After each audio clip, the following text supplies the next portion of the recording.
Assalamualaikum warahmatullahi wabarakatuh. Perkenalkan, kami dari kelompok F, dari kelas Metode Penelitian Eksperimen, kelas F. Kali ini kami akan mempresentasikan hasil penelitian kami dengan judul Pengaruh Konformitas terhadap Komunikasi Asertif pada Mahasiswa yang disusun oleh Lulu Zari Febrianti, Iza Siva Musti, Syakirah Nur Fauziah, Syafira Nurul Wafa, Najubuti Dewi, dan Widya Setianing Tias. Selanjutnya akan dibacakan oleh rekan saya. Oke, yang pertama adalah latar belakang masalah. Mahasiswa angkatan 2024 berada pada fase perkembangan emerging adulthood yang ditandai dengan pencarian identitas dan kebutuhan akan penerimaan sosial. Pada fase ini, mahasiswa banyak terlibat dalam interaksi kelompok, khususnya dalam organisasi kemahasiswaan yang seringkali memunculkan tekanan sosial dari teman sebaya. Tekanan tersebut dapat mendorong individu untuk menyesuaikan sikap dan perilakunya dengan norma kelompok atau yang dikenal dengan konformitas. Di sisi lain, mahasiswa dituntut untuk mampu berkomunikasi secara asertif, yaitu menyampaikan pendapat secara tegas tanpa melanggar hak orang lain. Namun, belum terdapat penelitian eksperimen yang mengkaji bagaimana konformitas secara langsung memengaruhi komunikasi asertif mahasiswa sehingga penelitian ini penting untuk dilakukan. Selanjutnya, tujuan penelitian. Tujuan dari penelitian ini adalah untuk menguji pengaruh konformitas terhadap komunikasi asertif pada mahasiswa angkatan 2024. Secara khusus, penelitian ini ingin mengetahui apakah terdapat perbedaan tingkat komunikasi asertif antara mahasiswa yang berada dalam kondisi tekanan konformitas tinggi dengan mahasiswa yang berada dalam kondisi tanpa tekanan konformitas. Selanjutnya akan dilanjutkan oleh teman saya. Selanjutnya adalah kerangka teoritis. Dalam penelitian kami, ini didasarkan pada teori konformitas yang menjelaskan bahwa perilaku individu cenderung menyesuaikan perilaku kelompok akibat adanya tekanan kelompok, terutama dalam bentuk compliance atau pemenuhan secara terbuka. Konsep ini dijelaskan oleh Baron and Byrne setelah Myers.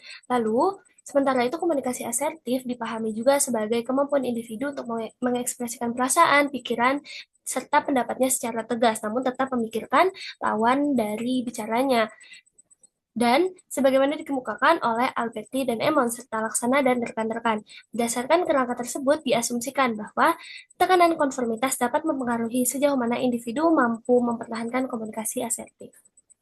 Selanjutnya, metode penelitian. Penelitian ini menggunakan metode eksperimen dengan desain after only non-randomized control group design. Desain ini hanya menggunakan pengukuran post-test tanpa pretest untuk meminimalkan bias. Nah, di sini kelompok eksperimen mendapat dua perlakuan, sedangkan kelompok kontrol mendapatkan satu perlakuan. Penelitian melibatkan dua kelompok, yaitu kelompok eksperimen dan kelompok kontrol. Partisipan dipilih menggunakan teknik purposive sampling dengan kriteria mahasiswa aktif angkatan 2024 yang terlibat dalam organisasi kemahasiswaan. Jumlah partisipan dalam penelitian ini adalah 12 orang yang dibagi secara seimbang ke dalam dua kelompok. Kemudian instrumen dan perlakuan. Pengukuran komunikasi asertif dilakukan menggunakan skala komunikasi asertif sebagai post-test serta observasi perilaku menggunakan teknik event recording. Perlakuan diberikan melalui focus group discussion atau FGD. Pada kelompok eksperimen, diskusi melibatkan confederate yang diarahkan untuk menciptakan tekanan sosial. Sedangkan pada kelompok kontrol, diskusi berlangsung secara natural tanpa manipulasi. Untuk memastikan keberhasilan manipulasi, dilakukan manipulation check melalui self-report, dikotomis, dan observasi perilaku compliance berdasarkan teori Myers. Selanjutnya akan diteruskan oleh rekan saya. Ya baik, pada hasil penelitian dijelaskan bahwa karakteristik partisipan itu terdiri dari 12 mahasiswa yang terbagi secara seimbang ke dua kelompok, yaitu kelompok eksperimen dan kontrol, masing-masing berjumlah 6 partisipan, 3 orang perempuan, 3 orang laki-laki. Nah, dengan rata-rata sebesar 19,2 tahun. 2 tahun dan komposisi jenis kelaminnya itu tadi seperti yang sudah disebutkan 50% laki-laki dan 50% perempuan. Kemudian berdasarkan hasil manipulation check sendiri pada kelompok eksperimen menunjukkan respon tekanan sosial yang beragam. Nah, karena kita menggunakan dua metode eh, manipulation check, yang pertama itu self-report didapatkan mean sebesar 2,5, kemudian dengan standard deviation yaitu sebesar 1,22.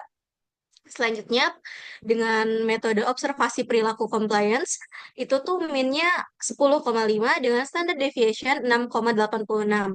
Hasil ini menunjukkan bahwa tekanan sosial dirasakan, namun tidak merata. sehingga berpotensi untuk mempengaruhi tidak signifikannya hasil uji hipotesis.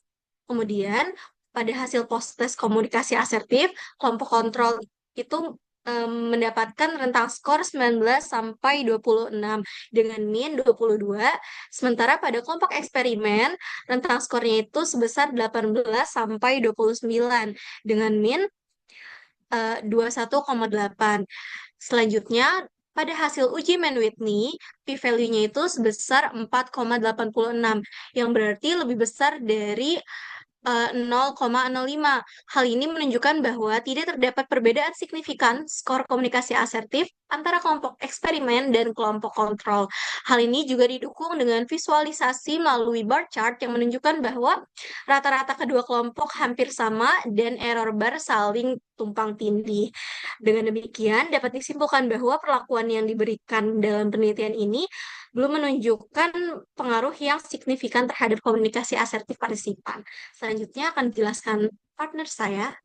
Baik, untuk diskusi pembahasan berdasarkan hasil uji Mann-Whitney, penelitian ini menunjukkan bahwa tidak terdapat perbedaan yang signifikan mengenai kemampuan komunikasi asertif antara kelompok eksperimen dan juga kelompok kontrol. Dengan demikian, hipotesis mayor ditolak, sehingga tekanan konformitas tidak terbukti berpengaruh secara signifikan terhadap komunikasi asertif.